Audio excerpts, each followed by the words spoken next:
Microsoft এক্সেলে তৃতীয় পর্বে আপনাদের সবাইকে স্বাগতম।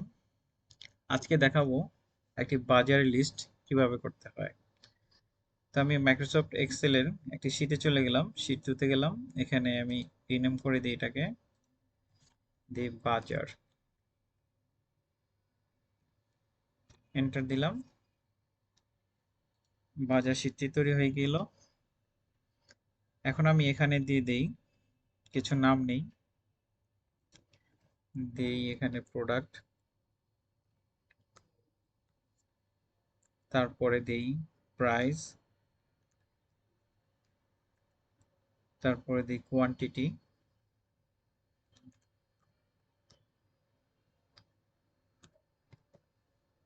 তারপরে দেই বিল। এখন আমি এখানে কিছু প্রোডাক্টের নাম দেই, যেমন আটা, দেন হচ্ছে রাইস, তারপর দেই ডাল, বিস্কিট,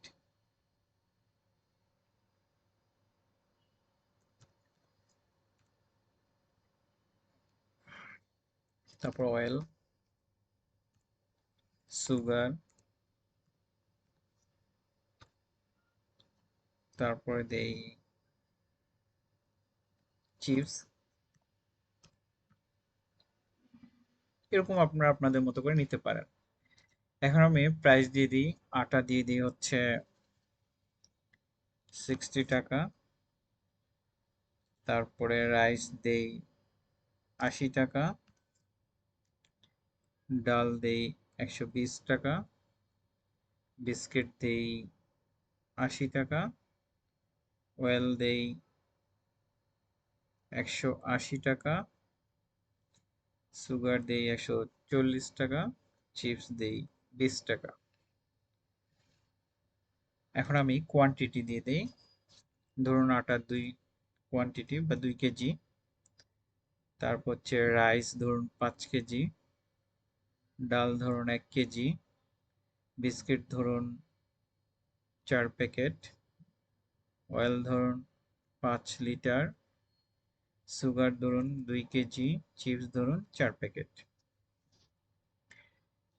এখন ধরুন এই আটা কোয়ান্টিটি হচ্ছে 2 কেজি, প্রাইস হচ্ছে 60। হ্যাঁ, এখন এই 60-এর সাথে 2 আমরা গুণ করব। তাহলে আমরা কি করব, এখানে সমান চিহ্ন দেব, সাম ফার্স্ট ব্র্যাকেট, তারপর আমি এই যে আটার এই প্রাইসটাকে ধরবো, দেন আমি গুণ চিহ্ন দেব এখানে, তারপর আমি কোয়ান্টিটিটা ধরবো, তারপর ফার্স্ট ব্র্যাকেট ক্লোজ করে এন্টার চাপ দেব।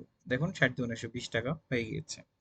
এখন আমি এই সবগুলো এরকম সূত্র না বসিয়ে, এই এক্সেলের মজাটা হচ্ছে এখানেই, যেহেতু আমরা এটাকে করেছি প্রথমটাকে, এখন আমরা যদি এই বাকিগুলোকে এরকম গুণ করতে যাই, তাহলে জাস্ট এটাকে ধরে এই যে আইকনটা এখানে নিয়ে আমি নিচে নিয়ে যাব, এই পর্যন্ত এনে ছেড়ে দেব, অটোমেটিক আমার এগুলো গুণ হয়ে গিয়েছে। যেহেতু আমি এখানে উপরে একটাতে সূত্র বসিয়ে নিয়েছি, আমি চাচ্ছি পরবর্তী গুলোয় ঠিক সেম একই সূত্র বসবে।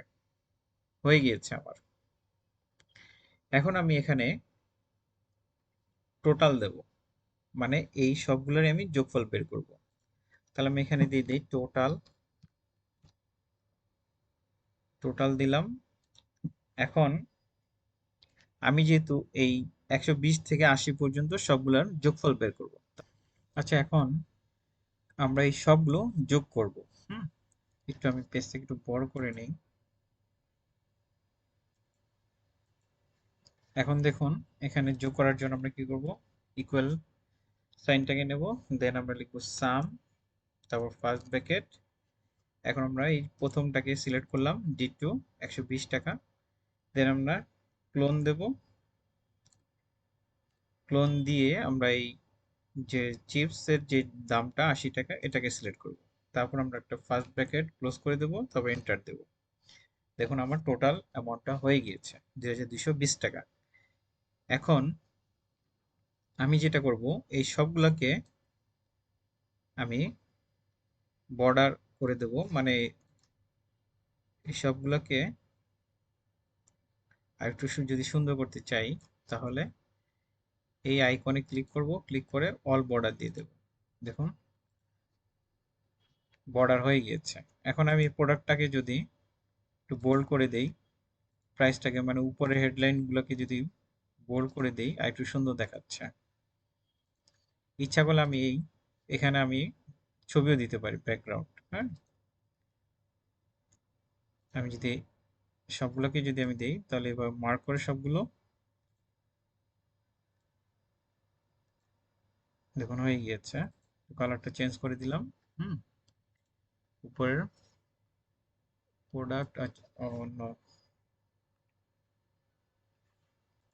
তাহলে আমি এগুলোকে ধরে ধরে দেখুন কালার করে দিলাম।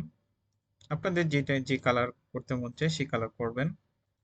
হ্যাঁ, আপনাদের ইচ্ছা অনুযায়ী করে দিলাম।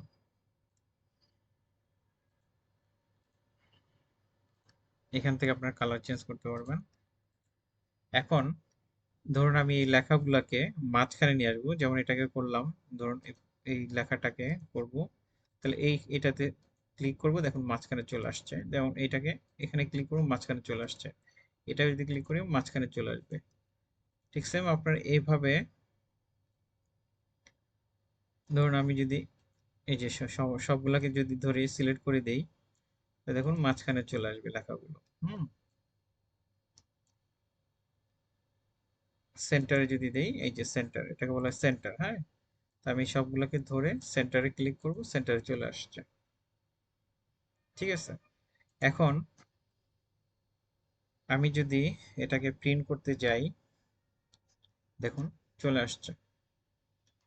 হ্যাঁ, এখন আপনারা প্রিন্ট করলে প্রিন্ট করতে পারবেন। এখন এই এক্সেলে মজার যে জিনিসটা সেটা হচ্ছে, আপনি ধরুন এভাবে একটা ফরম্যাট তৈরি করেছেন। আমি এখন যদি এখানে কোয়ান্টিটি 3-এর জায়গা বা 2-এর জায়গায় যদি 5 করে দেই, তাহলে দেখুন আমি এন্টার দেব, এখানে কিন্তু চেঞ্জ হয়ে যাচ্ছে। আবার যদি আমি এখানে ডাল যদি এখানে 3 করে দেই, জাস্ট খালি এন্টার দেবো, দেখুন এখানে চেঞ্জ হয়ে যাচ্ছে। এক্সেলের মজাটা হচ্ছে এটাই, একবার যদি ফরম্যাটটা আপনি করে নেন, তাহলে আপনাকে বারবার করতে হবে না। আপনি জাস্ট কোয়ান্টিটি গুলো চেঞ্জ করে দিবেন, অটোমেটিকলি সে সামেশনটা নিয়ে নেবে, টোটালটা হয়ে যাবে। তো আপনারা এভাবে একটি ফরম্যাট তৈরি করে আপনার বাজারের একটি হিসাব, বা আপনাদের যে কোনো একটি হিসাব, আপনাদের দৈনন্দিন জীবনের একটি হিসাব, আপনাদের অফিসের এরকম একটি হিসাব, আপনারা এভাবে তৈরি করে কাজ করতে পারবেন। আমার ভিডিওটি যদি আপনাদের ভালো লেগে থাকে, তাহলে আমার চ্যানেলটি সাবস্ক্রাইব করে দিবেন এবং আগামী চতুর্থ পর্বটি পাওয়ার জন্য অপেক্ষা করুন। ভালো থাকবেন সবাই। আল্লাহ হাফেজ।